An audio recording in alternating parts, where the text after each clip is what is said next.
Hi, it's me, Miss A. Thank you for clicking on this video, and I hope you enjoy it. So, basically, the topic of today is shadow work, the never ending exploration of the psyche.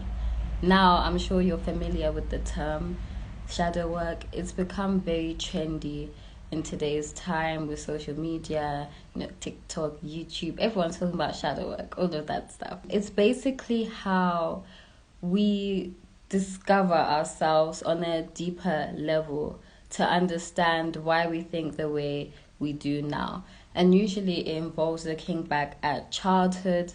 Childhood is important to look at, but I think also as you grow up and you get older, there are also things that you have to analyze and dissect. That's shadow work. So one important part of shadow work is obviously analyzing the mind.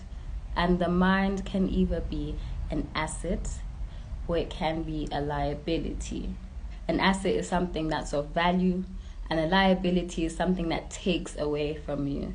And the mind can act as these two, I don't know what word to use, but the mind can act as either or, depending on like how conscious you are of its activity. Now, the mind can be an asset because it keeps you alive. The mind and the brain, they are different. So in a sense, like, yes, the brain is keeping you alive because the brain tells you to like, it moves your body and it tells you to do this, but it's the mind that tells the brain to do it. So yeah, the mind does keep you alive in the sense like, if a lion was right in front of you, the mind will tell you what to do. Hopefully it tells you the right thing, but it is programmed to keep you safe. That's why it's here. And this is also another reason why when it comes to spiritual topics and discussions, I do disagree with the notion that you have to overcome the ego. Like, the ego is important. It's what keeps you alive on this physical realm. But, obviously, we can't forget spirit as well. It's about creating a balance and using both of them wisely so that we're always in touch with our physical reality, but we're also in touch with the spiritual world. The mind is also an asset because it gives you ideas, creativity. It's where everything starts. You know what they say? Thoughts are powerful. Everything in existence right now became a thing because of a thought. Someone had to think of a car. Someone had to think of a phone for it to exist. So yeah, the mind is powerful. Lastly, I wanted to say that the mind is also where spirit channels through you. This is like your clairs, especially if you have things like clairvoyance. It's what you see in your mind. Not with your eyes, but you see it like in your head somewhere. We have all these wonderful, lovely things to say, yes. But unfortunately, the mind it's almost like its own living thing, in the sense like, okay, the mind has all of these great attributes, but why does it change its mind?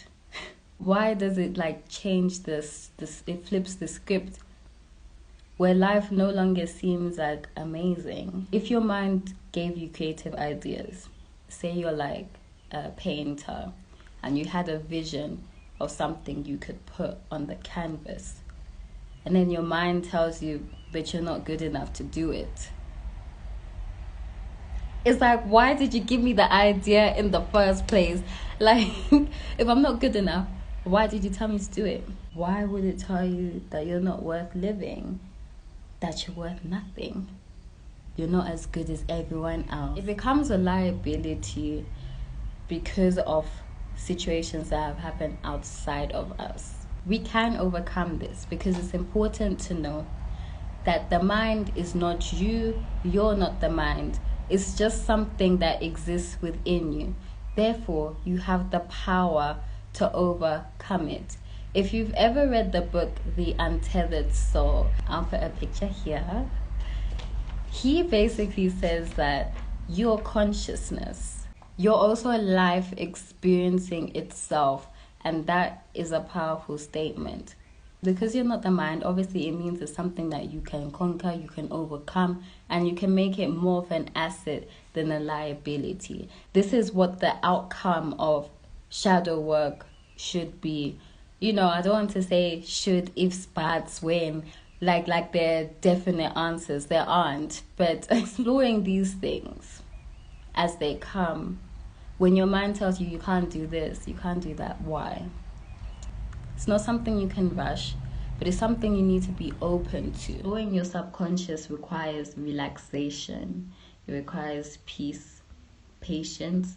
You have to kind of like shut out the conscious thinking mind, the one that's always just talking like and you really need to get into a deep, relaxed state. Let those brain waves change a bit, and somehow it's like you get memories, or you hear names, or you see people, you see a place. Maybe the other night I had a moment where I had to go through this, and I was asking myself, oh my gosh, like, why do I feel this way? And I was kind of like, I don't know. I was like just trying to think of all these ways. But once I let everything go and I kind of forgot about the thought, I had a vision. I saw my primary school, and I saw a classroom that I was in, a classroom that I used to learn in when I was at primary. And even though like the full picture has not been uncovered, but it has given me the clue. And this is how you need to relax. Let things go. Let go of the need to control everything, to know everything. You don't. Things will reveal themselves in time. I see shadow work as the darkness in your mind. You overcome it by acknowledging your shadows. You need to accept that there is darkness in you, that you have a shadow side. Not everything is all love and light, as we all know. And the only way to kind of be the light is to know the darkness. Darkness always comes before light. Let's not try flip the script, change everything, because it's more comfortable doing so. Darkness always comes before light. Whenever it's a new day and the clock strikes 12, it's dark. It's dark at 12 a.m. It's not light. It progressively gets lighter. Even in the Bible, God said, let there be light. Why would there need to be light if there was no darkness before? But this is why shadow work can also be so difficult, because when it's dark, it's pitch black, you can't see anything, you don't know what's there, and that alone is scary. They say we're not actually scared of the dark, we're just scared of what we'll find. And sometimes the thing that you're gonna find is not something dark and sad and depressing. Sometimes it's something that is amazing within you. But because of all the other things and all of the programming that you've had growing up, you're scared of that power. Scorpio season is teaching us about our power, our personal power, and how we're able to accept it and transmute our weaknesses to rise like the phoenix, to become something great. Darkness is also feminine energy. It's the light that's masculine, the dark is feminine.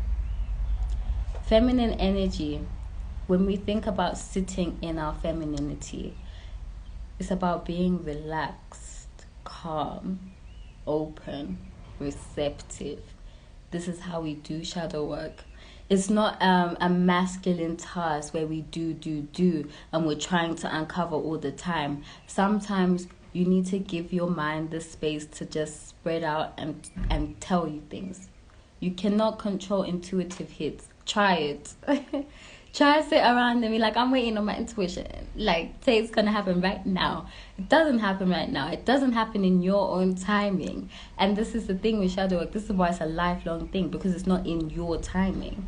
As things go on, you just naturally become aware of certain things. Let go of the need to know and control everything, which is masculine. Nothing wrong with masculine energy, but we need to just know how to balance the two. A great thing that will also help illuminate the shadow, psychotherapy.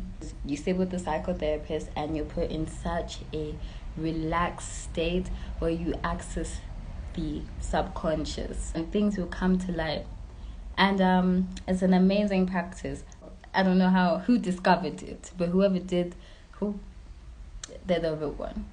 It was through psychotherapy that I was able to realize a lot of things about myself. Not necessarily sitting with a journal prompt from Pinterest. Not that that's a problem. If you want to do it, do you. But this is my perspective. So yeah, that's really all I have to say about exploring your psyche. Best of luck on your journey. Thanks again for watching the video. And I'll see you next time. Bye.